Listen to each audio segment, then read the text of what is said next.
SSD. Hard disk என்ன speed? டாடாய்ஸோட speed. RAM என்ன ஸ்பீட்? ஜெட் இன்ஜினோட ஸ்பீட். ஆனால் இது குதிரையோட ஸ்பீட். ஓகேவா? ஸோ நீங்கள் ரேமில் இங்கேருந்து பெங்களூர் போனால் ரொம்ப சூப்பர் தான். ஆனால் அது ஒரு பிரச்சனை இருக்குது, அது மறந்துடும். இது மறக்காது, ஹார்ட் டிஸ்க் மாதிரி ஞாபகம் வச்சுக்கும். ஆனால் குதிரை ஸ்பீடில் போகிறது இது நல்லா இருக்குல்ல. ஸோ அதனால் இப்போ எல்லா ஹார்ட் டிஸ்க்கும் எஸ்எஸ்டியாக மாற்றிட்டு இருக்கிறாங்க. இப்போ நம்ம காலேஜில் பார்த்தீங்கன்னா எந்த கம்ப்யூட்டர்லேயும் ஹார்ட் டிஸ்க் கிடையாது. I think we are the first college in தமிழ்நாடுன்னே நினைக்கிறேன் இந்த மாதிரி எல்லா ஹார்ட் டிஸ்க்கும் எஸ்எஸ்டியாக மாற்றி முடிச்சிருக்கு. பிகாஸ் எனக்கு ஹார்ட் டிஸ்க்னா அவ்வளோ வெறுப்பு. நான் செலவானாலும் பரவாயில்ல மாற்றேன். இது ரொம்ப காஸ்ட்லி. இது கிட்டத்தட்ட ஹார்ட் டிஸ்கை விட 5 times more expensive. But still எனக்கு அவ்வளோ வெறுப்பு, அதனால் நான் மாற்றிட்டேன். ஓகேவா? அதனால தான் நம்ம சிஸ்டம்ஸ் பார்த்திங்கன்னா ஸ்பீடாகவும் இருக்கும். ஆமை மேலே உட்காந்துட்டு பெங்களூர் போகிறது, குதிரை மேலே உட்காந்துட்டு போகிறது எவ்வளவு பெரிய ஜம்ப்பு. அண்ட் பெர்மனெண்ட்டாகவும் டேட்டா இருக்கும். அண்ட் இதுக்குள்ள மெக்கானிக்கலி மூவிங் பார்ட்ஸில் விச் மீன்ஸ் வைப்ரேட் ஆகாது, கரண்ட்டு கம்மியாக இருக்கும், கீழே விழுந்துச்சுன்னா போகாது. இப்போ நான் இப்படி போடலாம், ஆனால் உங்கள் ஹார்ட் டிஸ்க் கீழே போட்டிங்கன்னா முடிச்சிடும், அவ்வளோதான். ஏன்னா இந்த பிளேட்டர் நிவந்துடும், இது உடஞ்சிரும், ஏதோ ஒன்று ஆகும். இதுக்குள்ளே ஒன்றுமே ஆகாது. இது எல்லாத்தையும் தாண்டி இது இன்னொரு பெனிஃபிட் இருக்குது. இப்போ எஸ்எஸ்டிஸ் கற்றுட்டு இருக்கோம், புரியுது இல்லை? ரேமையும் முடிச்சாச்சு, ஹார்ட் டிஸ்கையும் முடிச்சாச்சு. இந்த ஹார்ட் டிஸ்க் இருக்கு இல்லையா, இதோட ஸ்டோரேஜ் சைஸ் 1 TB. இதோட ஸ்டோரேஜ் சைஸ் எவ்வளோ தெரியுமா? 4 TB. அதாவது இதை விட 4 மடங்கு அதிகமாக இத்தினூண்டு இது ஸ்டோர் பண்ணும். அண்ட் இதை விட கிட்டத்தட்ட 100 to 200 மடங்கு ஃபாஸ்ட்டாக ஸ்டோர் பண்ணும். Who will leave this and go for this? எல்லோரும் இதை தானே வாங்குவாங்க. ஆனால் இது காஸ்ட்லி. ஸோ அதனால தான் எல்லாருமே ஹார்ட் டிஸ்க்கை விட்டுட்டு எஸ்எஸ்டிக்கு அப்கிரேட் ஆகிறாங்க. ஓகேவா? ஸோ ஹார்ட் டிஸ்க் அழிஞ்சிரும். இன்னும் 10 yearsல ஹார்ட் டிஸ்க் இருக்காது மேக்ஸிமம். எல்லோரும் எஸ்எஸ்டி தான் வச்சுருப்பாங்க. ஓகே, இப்போது எஸ்எஸ்டியில் நிறைய டைப்ஸ் இருக்குது. உடனே என்னோட எவ்வளவோ போகிறாருன்னு நினைக்காதீங்க.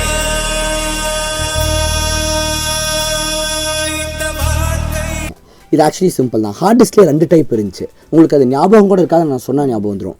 இது 5400 RPM, இது 10,000 RPM. RPMனா ரொட்டேஷன்ஸ் பர் மினிட். ஓகேவா? ஒரு மினிட்டுக்கு எவ்வளோ டைம் சுற்றுதுன்ட்டு 2 டைப் இருந்துச்சு. அந்த மாதிரி சிம்பிளாக இதுலேயும் 2 டைப் இருக்குது. என்னென்னா ஒன்று சூப்பர் ஸ்பீட் எஸ்எஸ்டி, இன்னொன்று சூப்பர் ஸ்லோ எஸ்எஸ்டி. ஆனால் நான் மாற்றி சொல்கிறேன், இது சூப்பர் ஸ்பீட் எஸ்எஸ்டி, இது சூப்பர் ஸ்லோ எஸ்எஸ்டி. என்னங்க எனக்கு ஒன்றுமே புரியல. அதுதானப்பா எனக்கும் புரியல. ஆனால் ஒரு உண்மையை சொல்லட்டுமா? இதே எஸ்எஸ்டி தான் இதுக்குள்ளேயும் இருக்குது. இது என்னவோ எக்ஸாக்டாக அதே சர்க்யூட் தான் இதுக்குள்ளேயும் இருக்குது. அப்புறம் ஏன் இது ஃபாஸ்ட் இது ஸ்லோ? யாராவது சொல்லுங்கள் பார்க்கலாம். புரியலண்ணா, சத்தியமாக புரியல. இதே தான் இதுக்குள்ளேயும் இருக்குது, ஆனால் இது ஃபாஸ்ட்டு இது ஸ்லோ எப்படி இருக்க முடியும்? எப்படின்னா இது மாருதி 800 மாதிரி. மாருதி 800 போகிறதுக்கு யாராவது துபாயில் இருக்கிற மாதிரி ரோடு போடுவாங்களா? மாட்டாங்க. இந்தியன் ரோடு தான் போடுவாங்க. ஸ்பீட் பிரேக்கர் இருக்கும், மண் ரோடு இருக்கும், அங்கங்கே குண்டும் குழியும் இருக்கும். அந்த ரோடு தான் இந்த ரோடு. இங்கே தெரியுதா?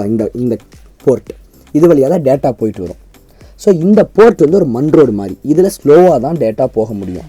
அதுவே போதும், ஏன்னா இது வெறும் மாருதி 800 தான். இதோட ஸ்பீடுக்கு இந்த ரோடே ஜாஸ்தி தான். அதனால் இவ்வளோ தான் கொடுத்துருந்தாங்க. இப்போ எஸ்எஸ்டியை கண்டுபிடிச்சோன்னே இதுக்கு வந்து இப்படி டிஃப்ரெண்ட் போர்ட்லாம் யாரும் செய்யலை. ஏன்னா இந்த ஒரு போர்ட் தான் எல்லா கம்ப்யூட்டரும் இருந்துச்சு. அப்போ இந்த போர்ட்டே கொடுத்தா தான் எஸ்எஸ்டி வேலை செய்யும். ஸோ இந்த போர்ட் கொடுத்தாங்க. இந்த போர்ட்டோட மேக்ஸிமம் சப்போர்ட்டட் ஸ்பீடே 600 Mbps தான். ஸோ இது ஒரு மண் ரோடு மாதிரி. இது ஆனால் ஃபெராரி கார் மாதிரி, ஆர் பென்ஸ் BMW கார் மாதிரி. நீங்கள் பென்ஸ் காரை வாங்கி வச்சுட்டு, ஆர் BMW வாங்கி வச்சுட்டு, ஆர் உங்களோட ஃபேவரட் கார் என்ன, லாம்போகினி வச்சுக்கோமா, லாம்போகினி காரை வாங்கிட்டு வந்து இந்தியன் ரோட்டில் ஓட்ட முடியுமா? ஸ்பீட் பிரேக்கர் மேலே ஏறாது, ஆள் வச்சு தூக்கி தான் வைக்கணும். மண் ரோடில் போகாது, மெதுவாக தான் போய் ஆகணும். ஸோ நீங்கள் என்ன தான் லாம்போகினியே வச்சுருந்தாலும் நீங்கள் வச்சிருக்கிற ரோடு வந்து மண் ரோடு, அப்போ அது மெதுவாக தான் போகும். இதை புரிஞ்சுக்கிட்ட சயின்டிஸ்ட் என்ன பண்ணாங்கன்னா, இன்ஜினியர்ஸ்கிட்ட பேசி, ஆப்பிள் மாதிரி கம்பெனிஸ்கிட்ட பேசி இந்த போர்ட் PCIங்கிற போர்ட்டை உருவாக்கினாங்க. இதுக்கு பேர் சாட்டா போர்ட். சாட்டா போர்ட்டுங்கிறது மண் ரோடு மாதிரி, மண் ரோடு இது சாட்டா போர்ட். ஸோ அதை விட்டுட்டு PCIக்கு அப்கிரேட் ஆனாங்க. PCIங்கிறது என்ன மாதிரி? துபாய் ரோடு மாதிரி. ஓகேவா? சும்மா பலன்னு இருக்கும். லாம்போகினி எடுத்து அமுத்துனோம்னா நேராக 300 km ஸ்பீடு தான்.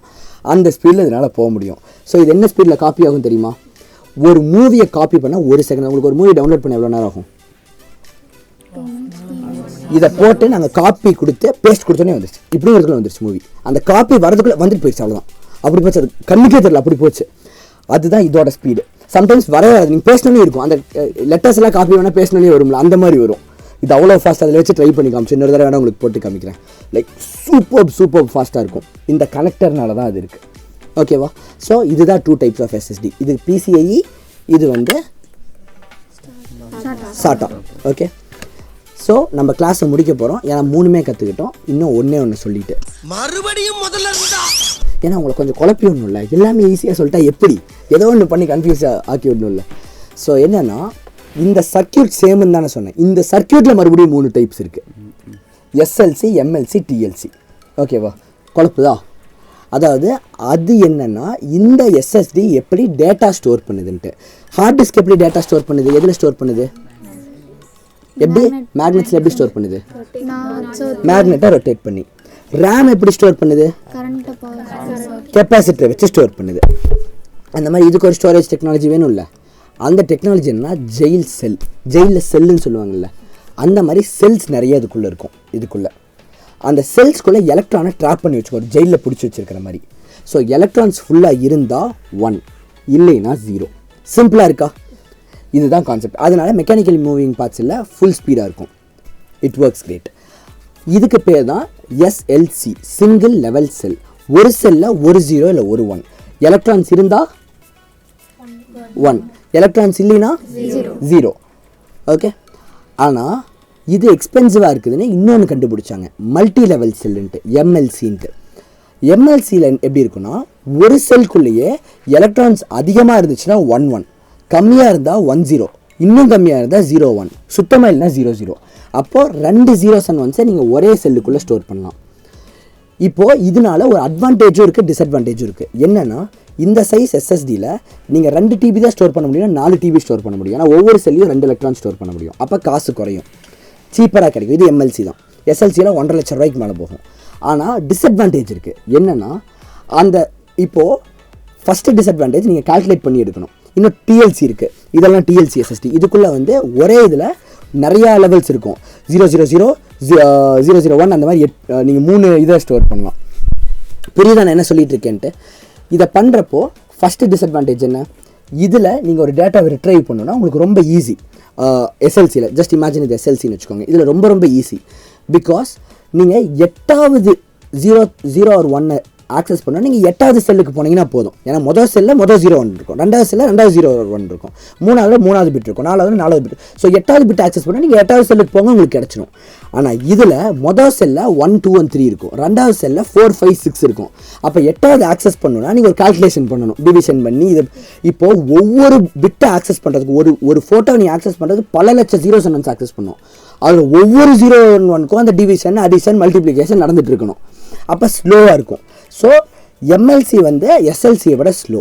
அண்ட் இன்னொரு ப்ராப்ளம் என்னென்னா இந்த செல்லுக்குள்ளே நீங்கள் போயிட்டு வந்தீங்கன்னா அந்த ஜெயில் கதவை நீக்கி சாத்துற மாதிரி அந்த கதவு வந்து கொஞ்சம் கொஞ்சமாக டேமேஜ் ஆக ஆரம்பிக்கும். சும்மா நீக்கி சாத்திட்டு இருந்தீங்கன்னா நீங்கள் இதில் வந்து ஒரு 0 or 1 ஆக்சஸ் பண்ணுறதுக்கு மட்டும்தான் ஒரு செல்லை யூஸ் பண்ணுவீங்க. ஆனால் இதில் வந்து 3 zeros and ones ஆக்சஸ் பண்ண ஒரே செல்லை யூஸ் பண்ணுவீங்க. அப்போ அடிக்கடி ஒரு செல்லை நீங்கள் யூஸ் பண்ணுவீங்க. அப்போ அந்த செல் ஈஸியாக வேர் அவுட் ஆயிரும். ஸோ இதோட லைஃப் கம்மி, இதோட லைஃப் அதிகம். புரியுதா? அதே மாதிரி இதோட ஸ்பீட் வந்து ஜாஸ்தி. So we prefer SLC. ஆனால் எஸ்எல்சி நம்ம யாருமே அஃபோர்ட் பண்ண முடியாது. பட் எம்எல்சியே ரொம்ப ஸ்பீட் கொடுக்கும். ஒரு மூவி 1 செகண்டில் காப்பியாக. நான் சொன்ன ஹார்ஸோட ஸ்பீடு வந்து டிஎல்சியோட ஸ்பீடு. ஓகேவா? அப்போ இதுவே டிஎல்சியோட ஸ்பீட்னா எம்எல்சி அதை விட ஃபாஸ்ட்டு. ஸோ எஸ்எல்சிக்கு நம்ம போக தேவையில்லை. ஆனால் ஒரு சில இந்த சயின்டிஃபிக் எக்ஸ்பெரிமெண்ட்ஸ் பண்ணுறவங்க அவங்களுக்கெல்லாம் ரொம்ப ஸ்பீட் தேவைப்படும், அவங்கெல்லாம் அதுக்கு போவாங்க. புரிஞ்சிருச்சு எஸ்எஸ்டிஸோட டைப் என்னன்ட்டு? ஸோ இது medium speed but good life. இது வந்து வெரி கிரேட் லைஃப், ரொம்ப நாளைக்கு இருக்கும். ஆனால் ரொம்ப ரொம்ப ரொம்ப ஸ்லோ. இது வந்து சூப்பர் ஃபாஸ்ட். ஆனால் கரண்ட் போனால் எல்லாத்தையும் மறந்துடும். இவ்வளோ தான் இந்த 3க்கும் டிஃப்ரென்ஸ். இவ்வளோ தான் உங்கள் புக்ஸில் வரும்.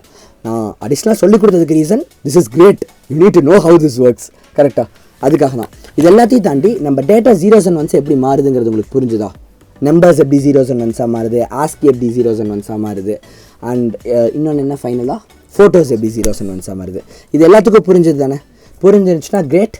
So will end the session. By.